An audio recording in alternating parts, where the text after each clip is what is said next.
حضرت مسیح موعود علیہ الصلوۃ والسلام نے جو اس کی تفسیر ایک جگہ فرمائی ہے وہ میں اپنے سامنے رکھتا ہوں آپ کے. آپ فرماتے ہیں تکبر ایسی بلا ہے کہ انسان کا پیچھا نہیں چھوڑتی. یاد رکھو تکبر شیطان سے آتا ہے اور تکبر کرنے والے کو شیطان بنا دیتا ہے. جب تک انسان اس راہ سے قطعاً دور نہ ہو قبول حق و فیضان الوہیت ہرگز پا نہیں سکتا. یعنی اللہ تعالیٰ کا جو پیغام ہے حق کا اس کو کبھی قبول نہیں کرتا، اور اللہ تعالیٰ کے جو فیض ہیں ان سے استفادہ نہیں کر سکتا. اور یہ سب اس مخالفت کا نتیجہ ہے جو انبیاء کی جاتی ہے. چاہے جتنی بھی باتیں ہوں، جتنے بھی سجدے ہوں، وہ کوئی فائدہ نہیں دے رہے ہوتے.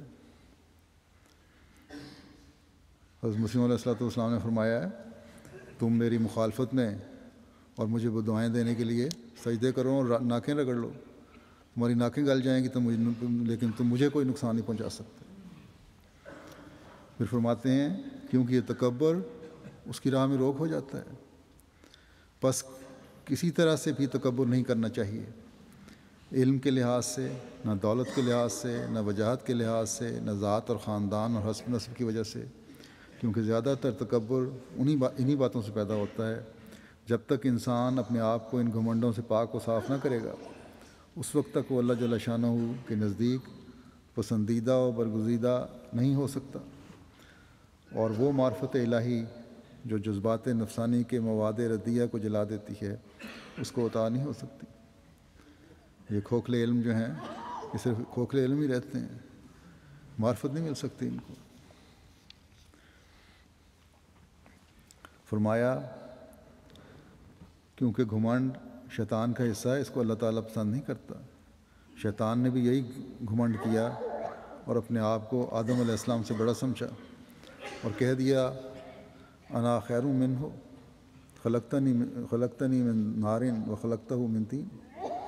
میں اس سے اچھا ہوں، تو نے مجھے آگ سے پیدا کیا ہے، اس کو مٹی سے.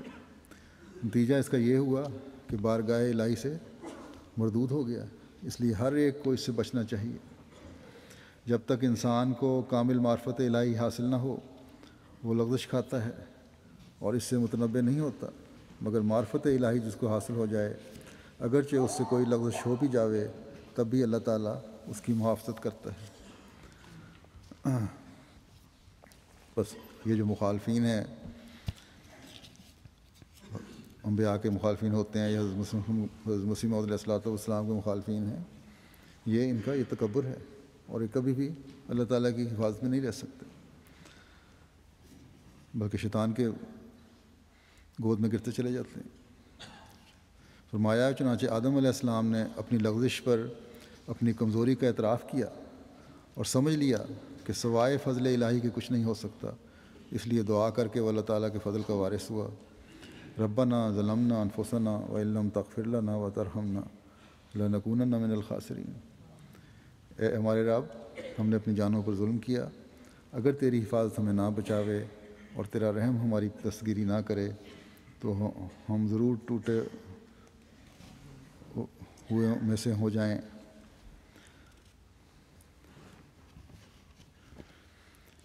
کاش کہ یہ بات ان لوگوں کو بھی سمجھ آ جائے جو اپنے آپ کو امت مسلمہ کی طرف منسوب کرتے ہیں اور جس مسیح موعود کے آنے کی حضرت صلی اللہ علیہ وسلم نے پیش گوئی فرمائی تھی اور جو خدا تعالیٰ کی تائیدات کے ساتھ مبعوث ہوا اس کو ماننے لگ جائیں بجائے اس کی مخالفت کرنے کے.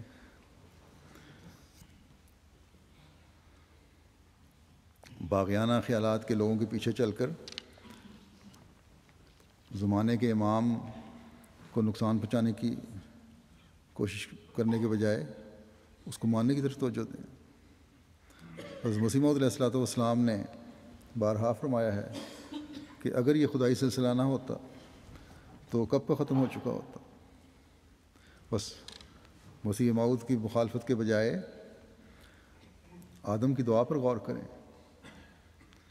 آج بھی بہت ساروں نے سن بھی لیا ہوگا، ٹی وی پہ بھی آ رہا ہے، اطلاعیں آ رہی ہیں لاہور میں 2 مساجد پر ماڈل ٹاؤن میں اور دارالذکر میں بڑا شدید حملہ ہوا ہے. اسی طرح کنری میں بھی جلوس نکالے گئے ہیں. تو اس طرح اور جگہوں پر بھی دنیا میں مولویوں کے پیچھے چل کر مخالفت ہو رہی ہے مختلف ممالک میں. کیا یہ مخالفتیں احمدیت ختم کر دیں گی؟ کیا پہلے کبھی ان مخالفتوں سے احمدیت ختم ہوئی تھی؟ ہرگز نہیں ہوئی اور نہ کر سکتی ہیں یہ. ہاں، ان کو ضرور اللہ تعالیٰ کی پکڑ اور عذاب اللہ تعالیٰ کی پکڑ عذاب کا مورد بنا دے گی. ہمیں نصیحت فرماتے ہوئے حضرت مسیح علیہ الصلوۃ والسلام فرماتے ہیں کہ دعا ایسی شے ہے کہ جب آدم کا شیطان سے جنگ ہوا تو اس وقت سوائے دعا کے کوئی اور حربہ کام نہ آیا. آخر شیطان پر آدم نے فتح بدریہ دعا پائی. پھر آپ فرماتے ہیں ہمارا اعتقاد ہے کہ جس طرح ابتداء میں دعا کے ذریعے سے شیطان کو آدم نے زیر کیا تھا، اسی طرح اب آخری زمانے میں بھی دعا ہی کے ذریعے سے غلبہ اور تسلط عطا کرے گا، نہ تلوار سے. آدم اول کو شیطان پر فتح دعا ہی سے ہوئی تھی. ربنا ظلمنا انفسنا وان لم تغفر لنا وترحمنا لنکونن من الخاسرین.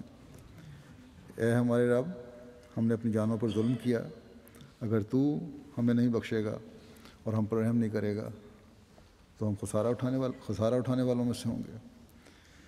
فرمایا اور آدم ثانی کو بھی، یعنی حضرت مسیح علیہ السلام کو بھی، جس کو اللہ تعالیٰ نے آدم ثانی فرمایا ہے، جو آخری زمانہ میں شیطان سے آخری جنگ کرتا ہے، اسی طرح دعا ہی کے ذریعے سے فتح ہوگی.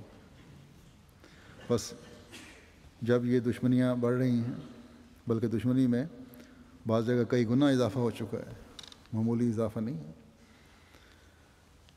اور یہ اضافہ ہوتا چلا جا رہا ہے. ہمیں دعاؤں کی طرف بہت زیادہ توجہ دینے کی ضرورت ہے. اللہ تعالیٰ کا فضل ہے کہ جماعت بھی بڑھتی چلی جا رہی ہے باوجود ساری مخالفتوں کے، باوجود تمام تر روکوں کے، باوجود اس کے کہ شیطان ہر راستے پر بیٹھا ہوا ہے. سعید فطرتوں کے ذریعے ملائکۃ اللہ بھی حرکت میں ہیں، اور سعید فطرت لوگ جو ہیں جماعت میں شامل ہوتے چلے جا رہے ہیں. لیکن سورہ اعراف میں جو یہ دعا سکھائی گئی ہے، ربنا ظلمنا انفسنا، اللہ تعالیٰ کے قریب ہونے اور زیادہ سے زیادہ برکات کو سمیٹنے اور شیطان کے ہر حملے سے بچنے کے لیے دعاؤں کی طرف اور اپنی اصلاح کی طرف ہمیں انفرادی طور پر بھی اور جماعتی طور پر بھی بہت زیادہ توجہ دینے کی ضرورت ہے.